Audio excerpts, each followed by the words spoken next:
রাধে রাধে বন্ধুরা, আজ আমি এক কৃষ্ণ ভক্তর জীবনের একটি সত্যি ঘটনা গল্প হিসেবে তোমাদের শোনাবো।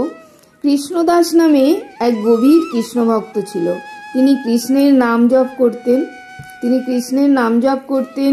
কৃষ্ণের স্মরণে সম্পূর্ণ রূপে তিনি নিবেদিত ছিলেন।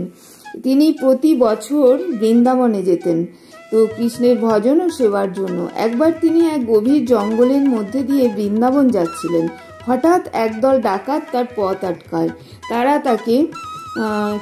তারা তাকে ধরে নিয়ে যায় এবং তাদের নেতা বলে, তোমার কাছে যা কিছু আছে তুমি ওগুলো সব আমাদের দিয়ে দাও। তখন কৃষ্ণদাস শান্তভাবে বললেন, আমি একজন কৃষ্ণ ভক্ত, আমার কাছে কিছুই নেই যা তোমাদের দিতে পারি, শুধু কৃষ্ণ নাম আছে। ডাকাতরা তার ভক্তি ও শান্ত স্বভাব দেখে অবাক হয়, কিন্তু তারা তাকে মুক্তি না দিয়ে তাকে গাছের সঙ্গে বেঁধে রেখে চলে যায়। কৃষ্ণদাস সেই অবস্থাতেও কৃষ্ণ নাম জপ করতে থাকেন। সেই রাতে হঠাৎ এক বিষধর সর্প ডাকাত দলের শিবিরে প্রবেশ করে এবং ডাকাতদের তাড়া করে ওখান থেকে তাড়িয়ে দেয়। ভয়ে ডাকাতরা সব পালিয়ে যায়, কৃষ্ণদাসকে একা রেখে যায়।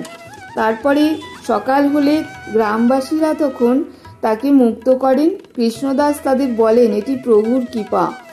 কৃষ্ণ নাম জপ করলে জীবনের সব বিপদ থেকে মুক্তি পাওয়া যায়। এই গল্প শেখায় যে কৃষ্ণ নামের ভক্তি ও স্মরণ মানুষকে সব বিপদ থেকে রক্ষা করতে পারে।